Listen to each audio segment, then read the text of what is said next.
Present మనతో పాటు తెలంగాణ జాగృతి రాష్ట్ర నాయకులు శ్రీకాంత్ గౌడ్ గారు ఉన్నారు. శ్రీకాంత్ గారు అంటే కవిత గారు 72 గంటల నిరాహార దీక్షకు పూనుకున్నారు. అయితే దీనిపైన ఒకటే చర్చ నడుస్తుంది. ఇందులో బీఆర్ఎస్ ప్రోద్బలం ఏమైనా ఉందా అని చెప్పేసి.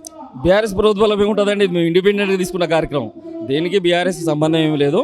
మేము మొదటి నుంచి సంవత్సరంన్నర కాలం నుంచి యునైటెడ్ పూలే ఫ్రంట్ అనేటువంటి పెట్టి యునైటెడ్ పూలే ఫ్రంట్ కింద 112 కులాలను సమీకరించుకొని ఏ ఒక్క బీసీ సంస్థలకు కూడా ఇంత బలంగా మిగతా కుల సంఘాలు లేవు. మాతో 112 కుల సంఘాలు ఉన్నాయి. ఈ 112 కుల సంఘాలతో బతుకమ్మలో ఏ విధంగానైతే తీరొక్క పువ్వును క్రోడీకరించి బతుకమ్మను పేరుస్తామో అదేవిధంగా బీసీ సంబంధించినటువంటి సమాజాన్ని, బీసీ సబ్బండ కులాలను ఈ యొక్క యునైటెడ్ పూలే ఫ్రంట్కి సంబంధించినటువంటి గొడుగు కిందికి ఇవాళ శ్రీమతి కవిత గారు తీసుకొచ్చేసి ఇండిపెండెంట్గా తెలంగాణ జాగృతి ఆధ్వర్యంలో పెట్టినటువంటి కార్యక్రమం. సంవత్సరంన్నర నుంచి మా కార్యక్రమాలన్నీ కూడా తెలంగాణ జాగృతి ఆధ్వర్యంలో జరుగుతున్నాయి. ఇలా పార్లమెంటు దగ్గర బిల్లు అనేటువంటి పెండింగ్ ఉంది, రాష్ట్రపతి దగ్గర. ఆ బిల్లును ఆమోదించాలని చెప్పేసి ఈరోజు ఈ యొక్క దీక్ష యొక్క సారాంశం. ముఖ్యంగా ఇటు కాంగ్రెస్ నాయకులు ఢిల్లీలో దీక్ష చేస్తానని అంటే ఇక్కడ కవిత గారి దీక్ష, ఈ రెండింటి మధ్యలో ఏమన్నా తారతమ్యం ఏమన్నా ఉంటుంది? ఇప్పుడు బిల్లు ఆమోదం చెందించాల్సినటువంటి వ్యక్తులు అఖిలపక్షాన్ని ఢిల్లీకి తీసుకుపోవాల్సినటువంటి ఈ రాష్ట్ర ప్రభుత్వము వాళ్ళు పోయి ఉల్టాగా చెప్తున్నారు కదా, మేము ఆల్రెడీ మా పని అయిపోయింది, కేంద్రం చేయాల్సింది ఉందని చెప్తున్నారు. కేంద్రం చేయాల్సిందేనంటే ఇక్కడ ఆర్డినెన్స్ చేసిల్లండి, అత్యవసరం కాబట్టి దాన్ని పాక్షిక విజయంగా మేము స్వీకరించినాం. మరి నిజంగా నీకు చిత్తశుద్ధి ఉంటే ఆ ఆర్డినెన్స్ను గవర్నర్ పైన ప్రెజర్ పెట్టేసి ఆమోదం తెలిపించేసి ఆర్డినెన్స్ తర్వాత నువ్వు వెంటనే తక్షణమే స్థానిక సంస్థలకు సంబంధించిన ఎలక్షన్లకు పోవాలి. మరి పోలేదు. మరి నీకు చిత్తశుద్ధి ఉంటే కాంగ్రెస్ పార్టీ ఈ రాష్ట్రంలో ఉన్నటువంటి వామపక్షాలను, ఈ రాష్ట్రంలో ప్రధాన ప్రతిపక్షమైనటువంటి బీఆర్ఎస్ పార్టీని, మిగతా ప్రజా సంఘాలను వీళ్ళందరినీ అఖిలపక్షంగా తీసుకొని బీజేపీ పైన ప్రెజర్ పెట్టడానికి నువ్వు తీసుకుపోవాలి. ఇలా ఒంటరిగా నువ్వు ఎందుకు పోతున్నావు? ఎవరు ప్రయోజనాల కోసం పోతున్నావు? 50 సార్లు ఢిల్లీ పోయి ఏం సాధించుకొని వచ్చినావు? మరి జంతర్ మంతర్ దగ్గర రాహుల్ గాంధీని పెట్టుకుని ఎందుకు ధర్నా కూర్చుంటావు? నువ్వు అంగర్ స్ట్రైక్ చేయి, నువ్వు ఆమర దీక్ష కూర్చో. అక్కడ నీకు సబ్బండ సంబంధించిన బీసీ కులాలుగా మేమందరం వచ్చి కూడా మేము మద్దతు తెలుపుతాం. రేవంత్ రెడ్డి గారి చిత్తశుద్ధి లేదంటారా? చిత్తశుద్ధి ఉంటే ఈ అఖిలపక్షాన్ని తీసుకుపోవాలి కదండి. మేము అనేది కూడా అదే. నిజంగా చిత్తశుద్ధి ఉంటే ఆర్డినెన్స్ అమలు చేయించుకోవాలి గవర్నర్ ద్వారా.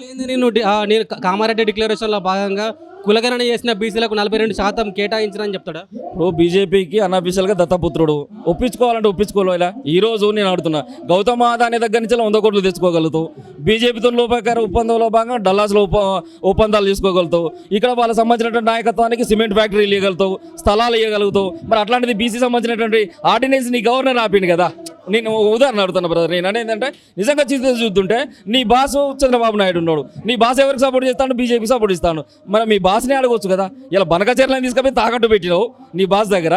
మరి ఈ రోజు బీసీ సంబంధించిన బిల్లు గవర్నర్ దగ్గర ఉందండి, మరి బాబు గారు మీరు దీన్ని చేయండి అని చెప్పేసి ఒప్పించి చేయించవచ్చు కదా. అంటే ఆయనకు 2 రూట్లు ఉన్నాయి. ఒకటి కాంగ్రెస్ పార్టీ రూట్ అయితే ముఖ్యమంత్రిగా, ఇంకొకటి సపరేట్ రూట్, ఒకటి చీకటి రూట్ ఒకటి ఉన్నది. ఆ రూట్లోనైనా బీసీలకు న్యాయం చేయమని అడుగుతున్నావు.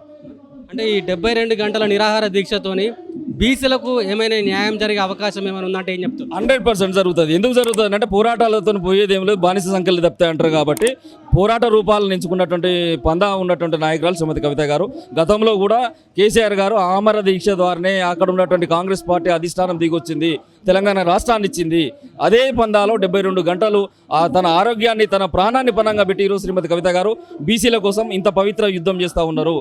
ఇంకా ఆమె సంబంధించినటువంటి దాన్ని శంకించేటువంటి విషయంలో ఒక వర్గం ఆమె పైన దాడి చేస్తూ ఉన్నారు. ఎందుకంటే కవిత గారు బీసీల అంశం ఎత్తుకున్నారంటే బీసీల యొక్క ఆత్మబంధువు అయిపోతుంది ఈమె, మేము వెనకబడిపోతున్నాం అని చెప్పేసి వాళ్ళ కుర్చీలు కదిలేటువంటి ప్రమాదం ఉన్నది కవిత గారు వస్తాయి. కాబట్టి కొన్ని నోర్లు ఆమె పైన పెగులుతున్నాయి. అంటే అన్న, మీరు బీసీ బిడ్డ, ఒకటే మాట చెప్పండి. ఇక్కడ తెలంగాణ ప్రజల ప్రతి మదిలో మెదులుతున్న ఒకటే మాట, కవితకును బీసీలకు ఏం సంబంధం అని అంటే మీలాంటి బీసీ నాయకులు ఏం చెప్తారు? ఎందుకు సంబంధం ఉండదు అంటున్నాయి. ఎలా బాబాసాహెబ్ అంబేద్కర్ గారు రాజ్యాంగాన్ని రచించిండు. బాబాసాహెబ్ అంబేద్కర్ గారు ఏ సామాజిక వర్గానికి చెందినటువంటి వ్యక్తి? దళిత సామాజిక వర్గానికి చెందిన వ్యక్తి.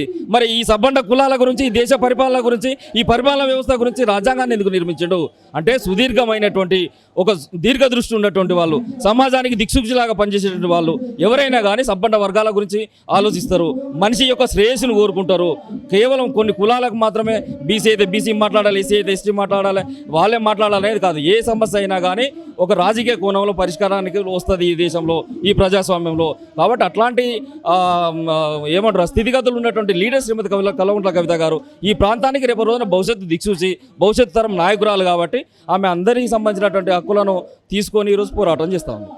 ఇంత గొప్పగా పోరాటం చేస్తుంది కవిత గారు, బీసీల గురించి కొట్లాడుతుంది. కానీ ఈమె పైన చాలా విమర్శలు చేస్తున్నారు తీన్మార్ మల్లన్న లాంటి వాళ్ళు, కాంగ్రెస్ నాయకులు. ఏం చెప్తారు వాళ్ళకు? ఇగో తీర్మానం మల్లన్న మేము అసలు మా అధినేత్రే చివరకు జనాభా లెక్కల నుంచి తీసేసారు. తీర్మానం మల్లన్న లెక్క ఏందండి? తీర్మానం మల్లన్న అనేటువంటి వాడు తెలంగాణ సంబంధించిన సమాజంలో ఏ స్థానంలో ఉన్నాడు? ఆయనకి ఏమైనా విలువలు ఉన్నాయా? ఆయన మాట్లాడే మాటలకు ఏమన్నా కనీసం ఒక బలం చేకూర్చేటువంటి వాళ్ళు ఎవరైనా ఉన్నారా? ఈరోజు ఆర్ కృష్ణ ఇలాంటి పెద్ద మనిషి, మా యొక్క సభకు, మా యొక్క దీక్షకు, మా యొక్క రైలు ఒక గతంలో మేము పిలుపునిస్తే దానికి అన్నిటికీ మద్దతు తెలిపిండు. కొన్ని దశాబ్దాల కాలాలుగా ఉద్యమించినటువంటి ఆర్ కృష్ణ లాంటి వ్యక్తి ఈరోజు మా యొక్క ఉద్యమానికి కలిసి వచ్చారు. యూనివర్సిటీ ప్రొఫెసర్లు, విద్యార్థి సంఘాలు, యువజన సంఘాలు, కుల సంఘాలు అనేక రకాలుగా మాకు వివిధ రూపాల్లో మాకు మద్దతుగా వస్తూ ఉన్నారు. కాబట్టి అట్లాంటి విమర్శలను మేము ఇలా పట్టించుకునే పరిస్థితులు లేవు. ఫైనల్గా ఏం చెప్తారన్న నిరాహార దీక్షకు సంబంధించి?